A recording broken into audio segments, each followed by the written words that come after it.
They say necessity is the mother of invention. Time and time again, the forces unleashed by modern warfare have been shown to be the catalyst for massive change. These changes are often achieved in very short timescales. Under peacetime conditions, normally a new fighting vehicle would be designed, built and tested over a period of something like 5 years. Between 1941 and 1945, some very successful designs were produced in as many months. They had to be. The war in the East was a demanding and remorseless taskmaster, which consumed every new offering as soon as it was ready for action. The price of failure was unthinkable. From 1943 onwards, German engineers were driven by the desperate demands of a voracious front line, which threatened to consume their very homeland if they did not supply exactly the right technology in the shortest possible timescales.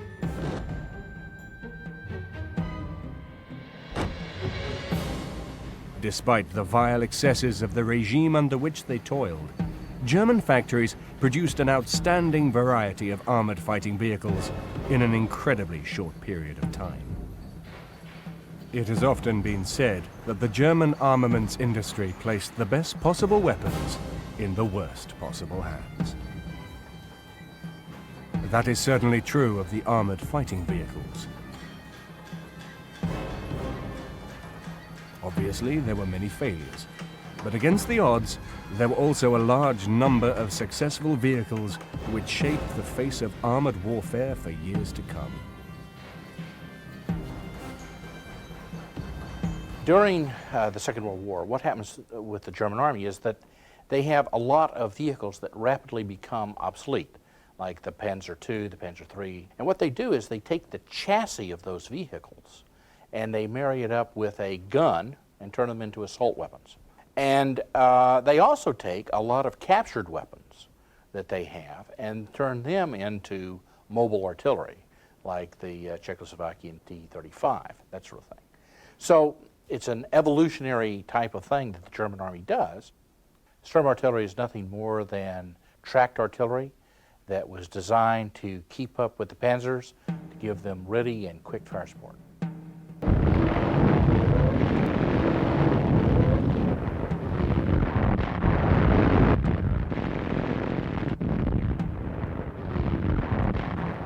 One successful new breed, born out of desperation by the demands of the Russian front, were the self-propelled artillery vehicles, which were rushed into production from the war-ravaged German factories to shore up the desperate defensive battles of that terrible conflict. A mobile artillery force, which could be rushed from place to place on the crumbling front, they were to supply the needs of a military situation which was declining on an almost daily basis.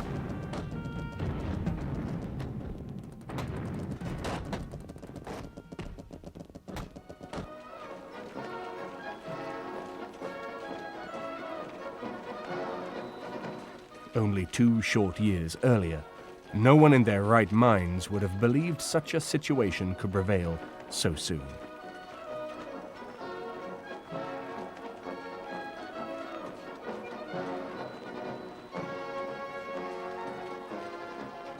In the glory days of 1941, Adolf Hitler had appeared invincible. Hitler was a gambler. For 9 years, he was also a highly successful gambler. He made the right calls in the cutthroat political world of the Weimar Republic and Nazi Germany. He gambled on the annexation of Austria and of Czechoslovakia, and he called the bluff of Britain and France over the Treaty of Versailles. And his inspired combination of guesswork and aggression precipitated the spectacular fall of France in 1940. But like all gamblers, eventually the lucky streak runs out. Hitler's luck ran out when he began to believe in his own invincibility and to ignore the lessons of history. In the 18th century, the invincible Swedish army of Charles the Bold had been destroyed in Russia. In the 19th century, Napoleon had seen his grand army wither and die at the infamous campaign of 1812. and even the all-conquering British Army of the Victorian era had received one of its few reverses with an unsuccessful, dismal campaign in the Crimea, marked by disease, hardship, and despair. But spurred on by the great successes in the West during May 1940, Hitler drove his forces on into Russia. They were to come unstuck on almost exactly the same battlefields as Napoleon had before Moscow, and in 1944, the Crimea was to spell disaster for German troops, with losses on a scale which the British Army could not have believed possible. In late 1941, Operation Typhoon ground to a halt on the very outskirts of the great city of Moscow, near the site of Napoleon's battlefield of Borodino. And in 1944, a whole German army was lost in the same Crimea which the British had failed to take during its own campaign. The lessons of military history were there for all to see, but Hitler chose to ignore them. One of the reasons for his arrogance was his irrational belief in the power of particular new weapons to achieve decisive results where others had failed. This was a trait which was to take on a fantastical quality later in the war, where there was a tiny element of rationality in his thinking. He had certainly been proved right when the new panzer divisions had sliced through the Ardennes to capture France, and who could blame him for believing the same thing was possible in Russia, especially with weapons like the mighty Karl super mortar at his disposal.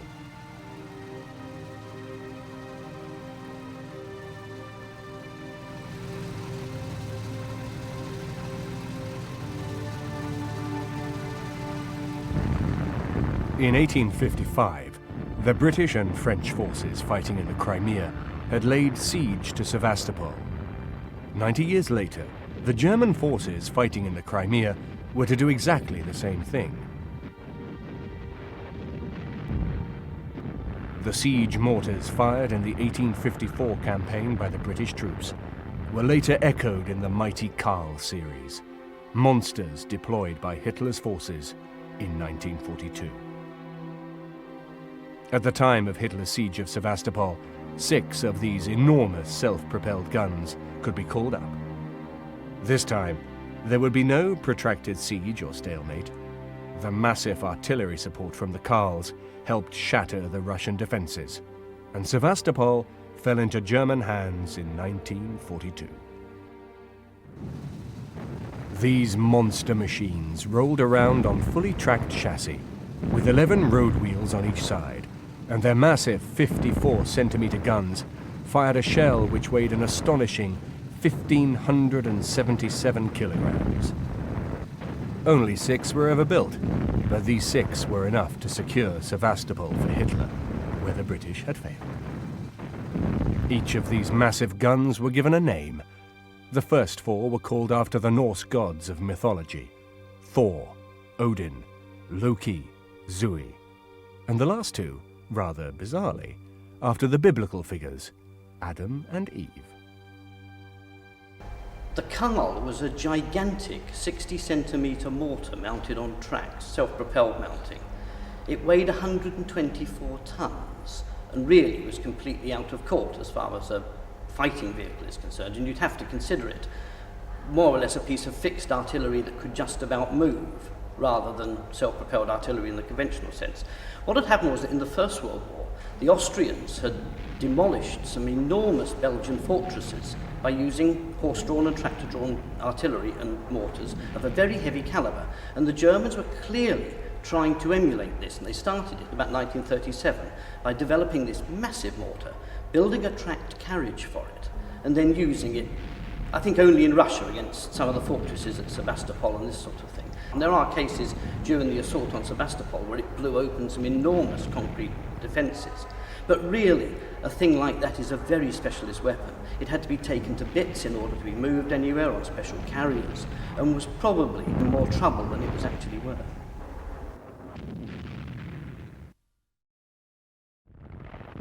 In many respects, the summer campaign of 1942 was the high watermark for the Wehrmacht. After the siege of Sevastopol, there was little work for the Karls to do, as it was now the turn of the German armies to come under siege. But the Karl class of self-propelled siege gun had proved itself successful in action. Unfortunately, the same could not always be said for Hitler's other innovations.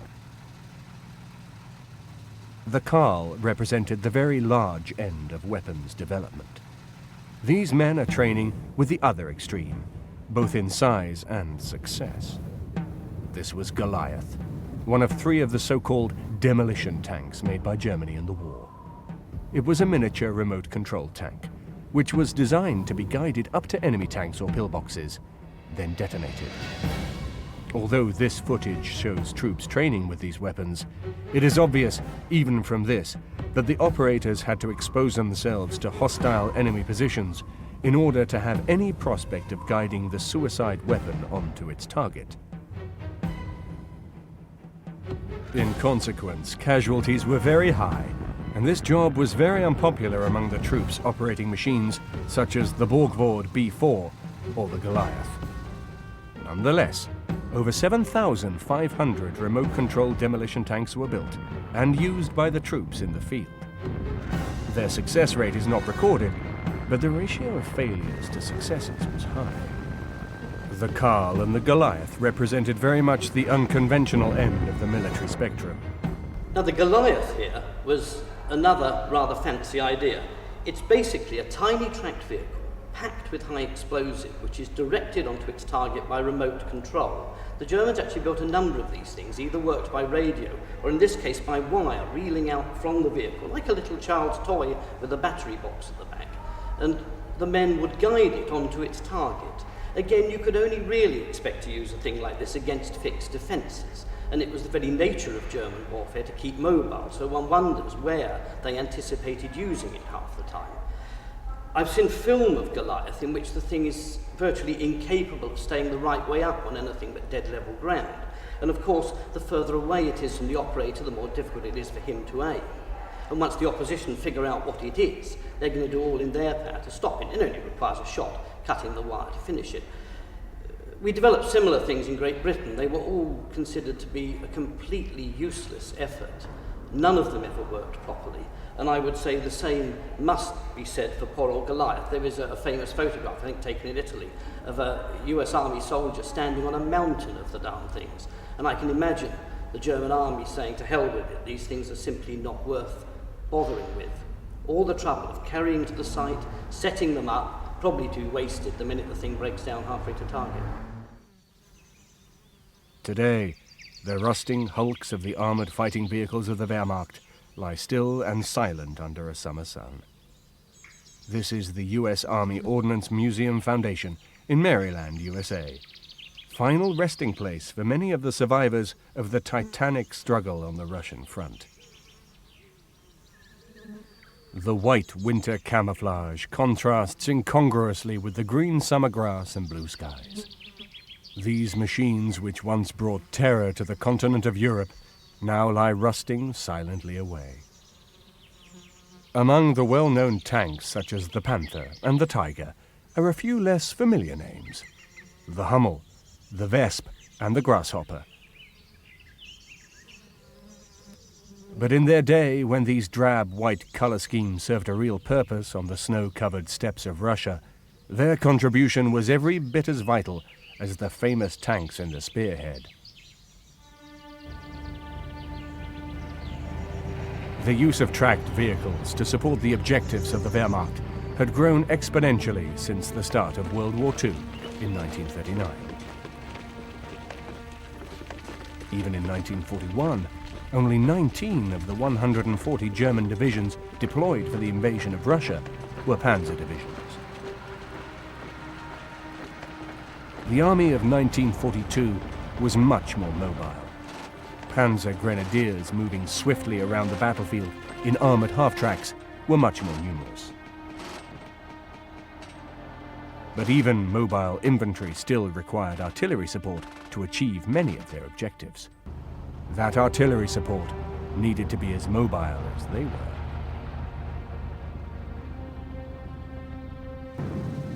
The Sturmgeschütz assault gun had originally been designed to provide this support, but by 1942 battlefield necessities meant that they were often hijacked into the role of tank destroyers. This deprived the troops of close artillery support, which the Geschütz were originally designed to provide. It left a gap which could not be filled by the medium or heavy artillery. These heavier guns often lagged behind the motorized troops across the huge distances which had to be covered in Russia. In Europe, during the campaigns of 1939, 40 and 41, where roads were good, it was found that conventional artillery could be moved and deployed reasonably easily.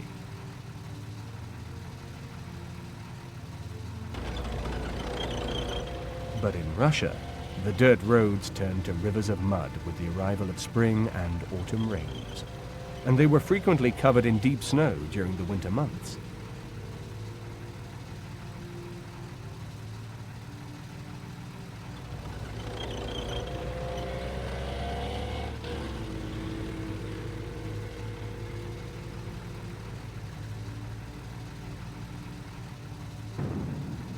The best possible solution for the provision of heavy artillery support for the mobile battles now being fought in Russia was the deployment of large-caliber, self-propelled guns on fully tracked carriages.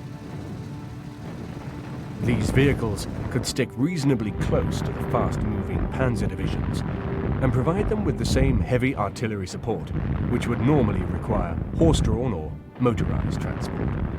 They were collectively known as Sturmartillerie, or self-propelled guns.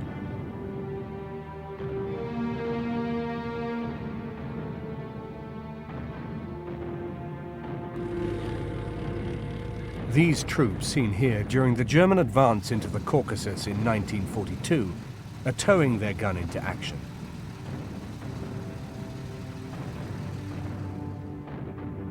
But to get into action, the gun has to be first unlimbered. At this point, the crew will be exposed to enemy fire. The heavy 15-centimeter infantry gun could be mounted on a tracked chassis to produce a vehicle which was always ready for action, and which gave the crew a measure of protection against artillery fire, and which could keep pace with the spearheads over the worst possible terrain. The self-propelled artillery units had been born. The first self-propelled guns proved effective, but as the war wore on and Germany's situation grew increasingly desperate, her hard-pressed armies found themselves facing superior firepower from increasingly heavy enemy artillery. To combat this, the Wehrmacht needed a variety of mobile gun platforms capable of moving heavy artillery to hard-pressed sections over the vast battlefields of Russia.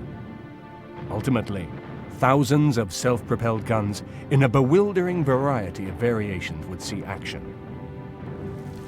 Although it was the insistent demands of the Russian front which provide the real catalyst for the development of self-propelled guns, there were a number of earlier precedents.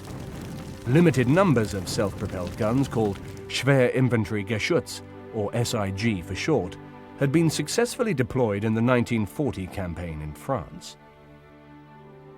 Initially, these vehicles used the ridiculously light Panzer I chassis to carry the heavy 15-centimeter infantry gun.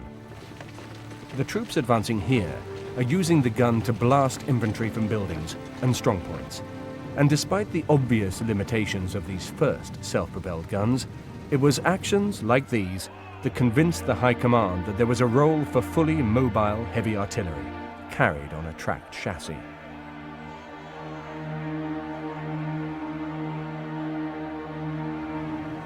The Panzer I was Germany's first and smallest tank. Secretly developed as an agricultural tractor during the years when Germany was prevented from developing tanks by the Treaty of Versailles, it was very much a starting point. It was a two-man machine, smaller than many modern saloon cars. It soon proved to be hopelessly inadequate under combat conditions.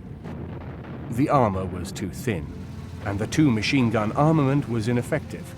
But the chassis itself was a good one, and German engineers immediately set to work to produce specialist variants for other battlefield tasks. The Germans, as a race, have long been famous for the quality of their engineering work. They are also justifiably renowned for their meticulousness.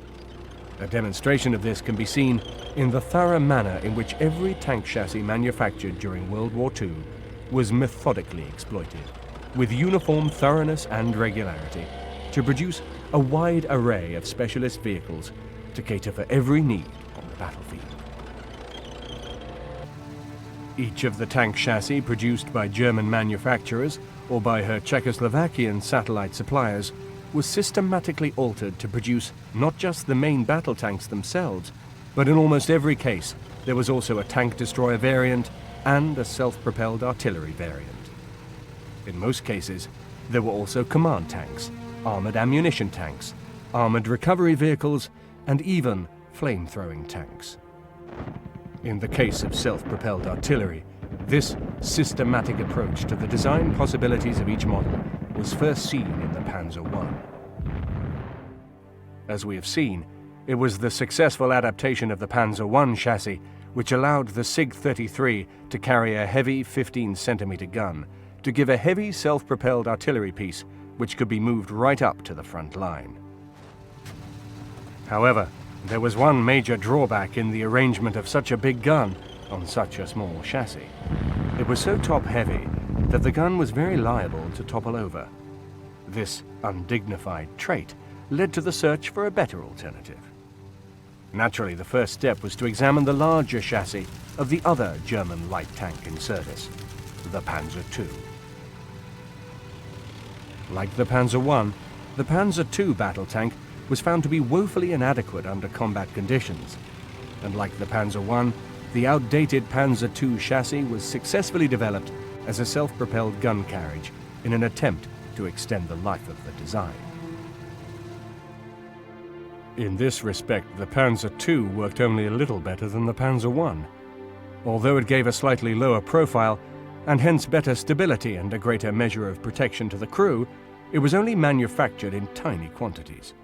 Only 12 were made, and all appear to have been dispatched to Africa to equip the Afrika Korps. In practice, neither the Panzer I or the Panzer II chassis could really deal with the requirement of the heavy 15-centimeter gun, which they were being adapted to carry. The lateral solution to the problem was found by reducing the weight of the gun from 15 centimeters to 10.5 centimeters.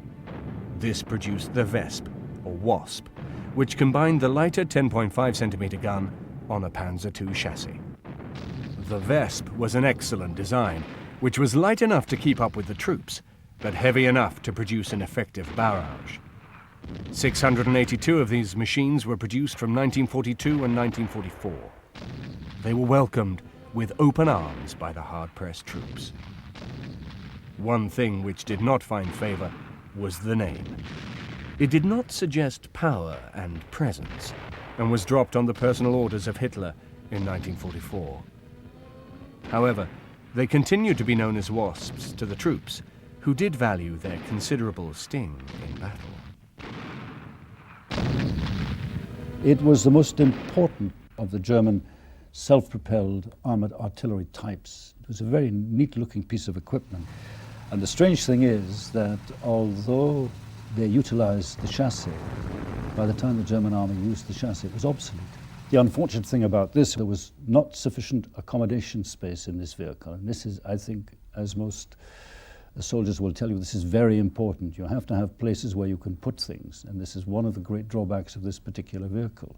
It operated with the light batteries, the smaller batteries of armored artillery battalions, of armored artillery regiment. So these are quite versatile vehicles and really quite important ones.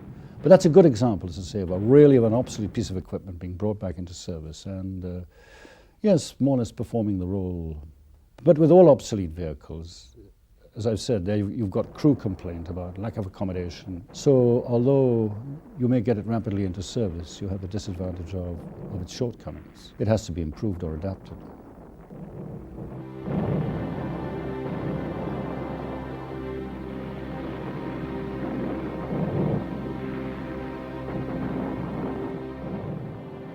With the introduction of the Vesp, the possibilities for the Panzer II chassis appeared to have been exhausted. The ceaseless demands of the Russian front called for heavier and heavier guns.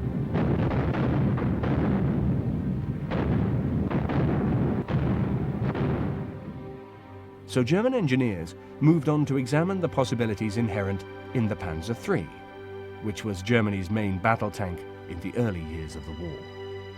This proved to be a much more fertile hunting ground. The main variant produced using the Panzer III chassis was the famous Sturmgeschütz, the assault gun variant, which went on to become one of the most successful designs of the war. By dispensing with the turret to mount a long 75-centimeter gun, the resultant vehicle was efficient both in the role of assault gun and tank destroyer. But the Sturmgeschütz was a compromise machine. It was not really designed as a specialist tank hunter, although it could do the job. Nor was it capable of supplying a heavy artillery barrage. Both of these demands took the Sturmgeschütz away from its role supplying close artillery support to the troops in the front line. To supplement the assault guns, it was now obvious that the Wehrmacht needed both a dedicated purpose-designed tank killer and a separate vehicle, purpose-designed for heavy artillery support and mounted on a mobile tracked chassis. The solution was to adapt the Panzer IV chassis to produce two specialist machines. In the tank hunter role came the Nashorn or Rhinoceros, produced from 1943 onwards. Its 8.8 centimeter gun was what was needed to deal with Russian tanks at longer ranges. There was a German assault piece called Nashorn, the Rhino. I mean, this was an extraordinary beast, literally well named, I must admit. It had a short life. It had a very limited function. I don't know, but looking at it, it must have been very difficult to handle. And above all, what you don't want to be on the battlefield is a target for other enemy projectiles. You have to think about that as well. The German side developed very good, standard, stable designs, and the German tank program continued to be extremely cost-effective.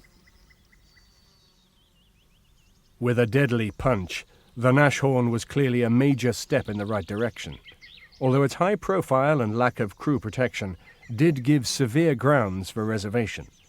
But its main gun was sufficiently powerful, and some 500 of these excellent tank destroyers were manufactured. The vehicle behind me is the Nashorn, the Rhinoceros, and it's also the chassis of the Panzer IV, but it has an 88-millimeter gun. And this is the anti-tank hunting version of the vehicle. The vehicle was also used as the chassis for a gun, a regular field artillery piece, which was also used by the German Army. These experiments yielded the Hmel, or Bumblebee. The Hmel used the Panzer IV chassis to carry a heavy 15-centimeter gun for mobile artillery bombardment. This vehicle overcame all the drawbacks of the previous self-propelled guns. It carried a much heavier punch, could be very rapidly deployed, and of course, it could be easily moved to avoid counter-barrages by enemy guns. 666 machines eventually entered service. There was a huge demand for the frontline units, and there were never enough to go round. Yeah, once again, I mean, this is an example of the Germans using their chassis. You know, they used the chassis of, the Panzers III and IV, which is a very good idea. You've got a basically good chassis. Why not get on with it? And that what happened with the Hmel, which is the Bumblebee, it proved to be, and I think most German soldiers will tell you this, was an extremely, both a very powerful weapon and actually a very successful weapon.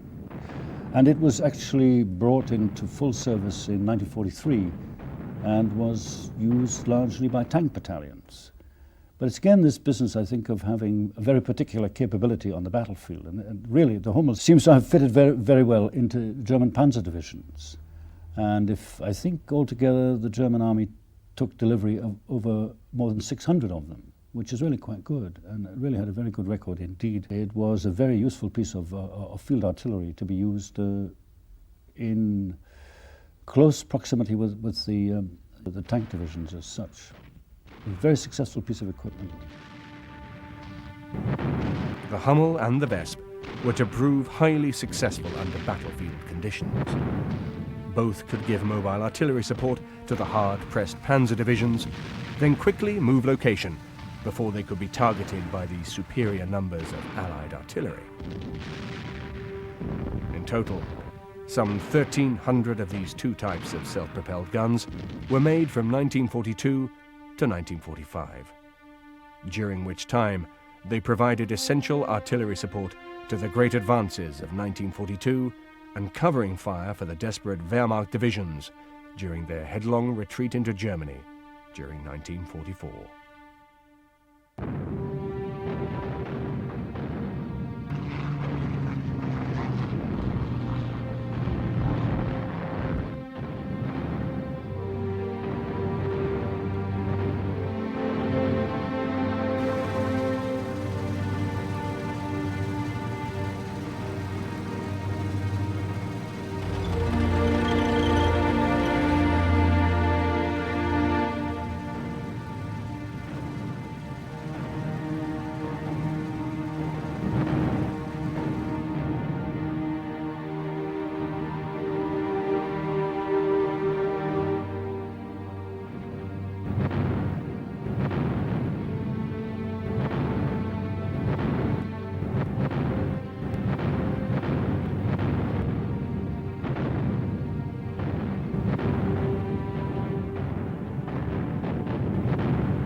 The only major drawback of these self-propelled guns was the lack of storage space for stocks of ammunition. In the case of the Hmel, there was only enough room for 18 rounds. A constant round of resupplying was therefore required during any significant bombardments. However, by 1944, ammunition supplies were strictly limited in the German forces, and unlike the glory days of 1941, even these limited stocks had to be shepherded very carefully indeed. In line with the German factories, the tank-producing Skoda works in Czechoslovakia also produced self-propelled artillery, using the chassis from the Czech-manufactured tanks. The Czech-made Panzer 38T equipped many German units during the early years of the war, and when the tanks were withdrawn from frontline service, it made sense to convert the highly serviceable chassis into a self-propelled artillery role.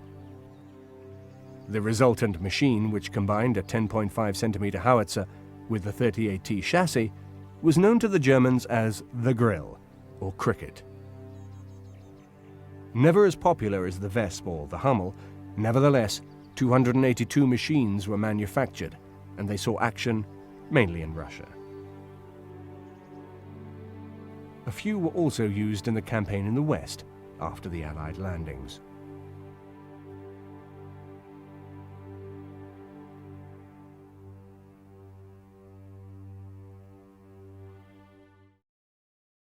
By this stage of the war, time was beginning to run against the Germans, and in the limited time available, the late-war Panzer V and VI chassis did not produce as many conversions as previous vehicles. But the Panzer IV produced one of the most successful designs, in the form of the Panzerjäger IV, a superb tank hunter.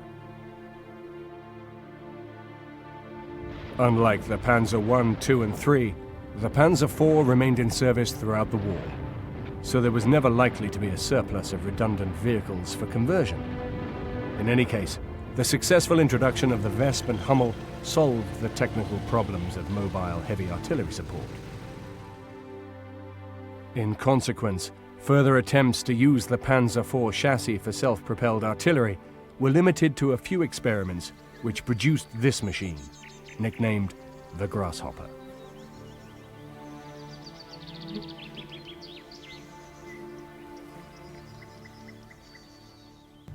This is the grasshopper. It is undoubtedly one of the worst ideas ever. What it is, it's the chassis of the Panzerkampfwagen Mark IV, but you see that it has this turret and a gun. But you notice that it has a superstructure on the back of the vehicle. The idea was this. You dig a hole.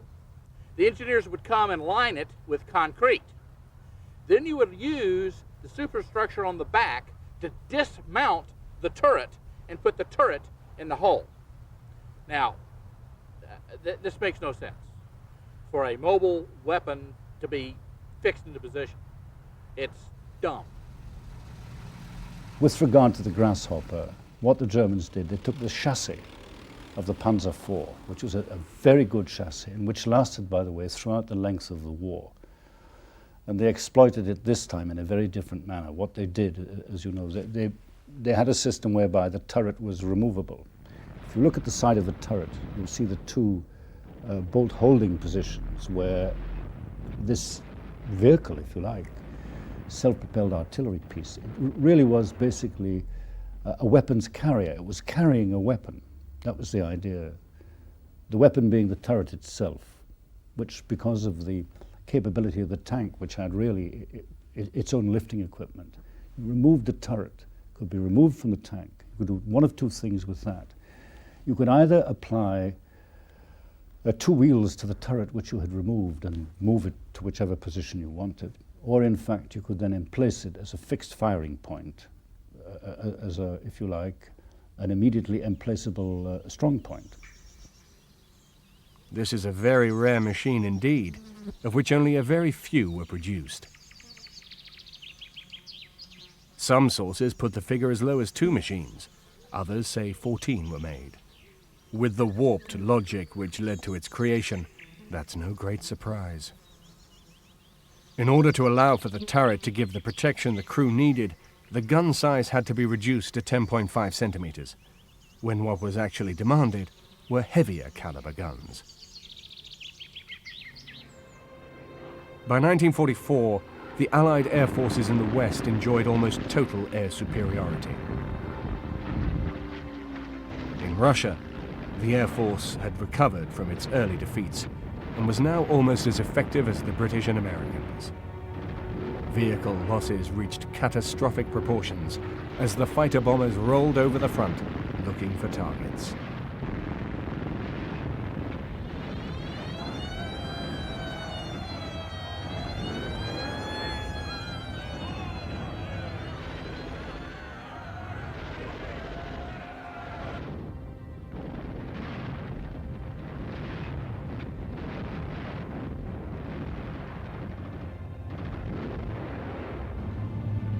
Now the real priority was for anti-aircraft protection, which could move with the tanks and give some cover against the relentless attacks of the Allied fighter bombers.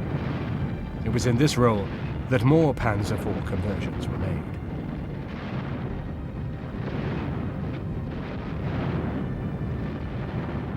These self-propelled anti-aircraft guns were produced in 3 forms. Firstly, there was the Mobilwagen, which the troops nicknamed the furniture van because of its resemblance to a peacetime removals truck. It was followed by 2 later machines, the Wirbelwind or whirlwind and Ostwind or east wind. In the case of the Mobilwagen, this was very much a wartime contingency measure rather than a purpose-designed vehicle.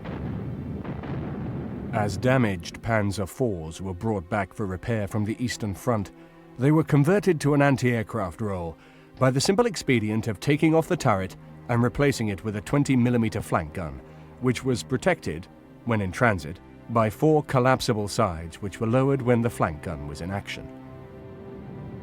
To say this was an unsuccessful design is an understatement. The 20mm gun was soon found to be woefully inadequate for the job of anti-aircraft defense.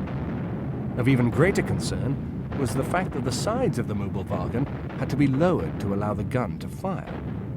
This left the crew with no protection whatsoever, and defeated the whole purpose of mounting the gun on a tank chassis in the first place. The frontline troops were quick to point out that, in action, the same result could have been achieved by placing an anti-aircraft gun on the back of a truck.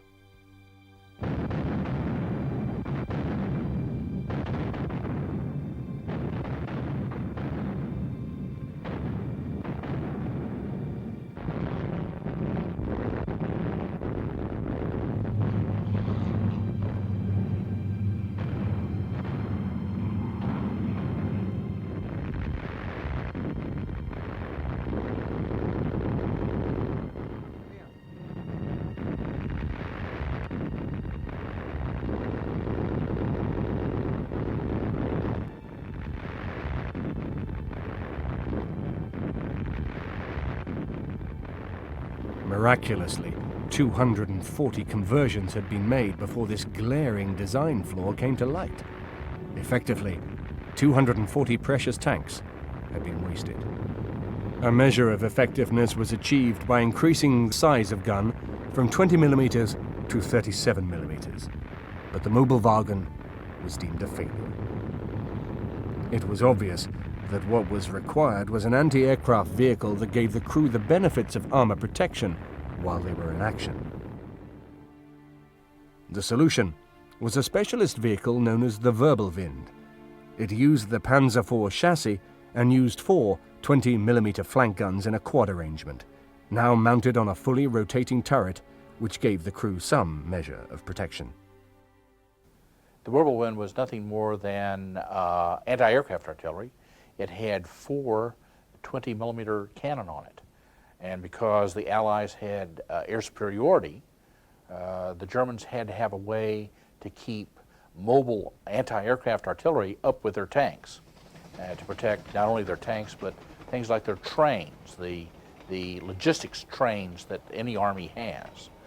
And this was a very, very effective way to do it because you had 4 very fast-firing cannon that were used in anti-aircraft mode and could take out low-flying Allied aircraft like the Typhoon, which was a rocket-firing aircraft used against tanks. Very difficult to take out German tanks using our equipment on the ground, the American M4 Sherman being a perfectly awful tank.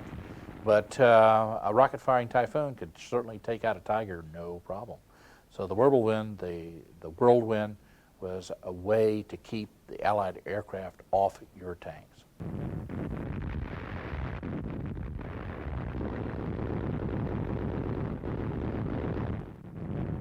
Even mounted in groups of 4, the 20mm gun was still ineffectual, so the Wirbelwind was discontinued after 100 had been built.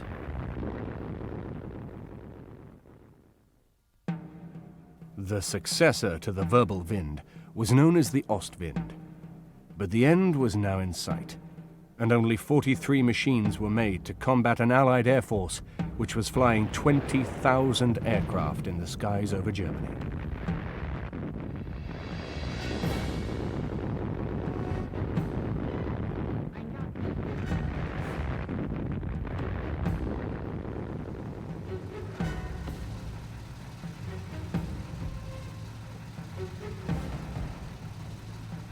Despite the revolutionary quality of many of the machines produced for Hitler's armies, they could never hope to match the sheer weight of numbers ranged against them. Given the depraved nature of the regime which brought them into existence, every civilized person should give thanks for that.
War.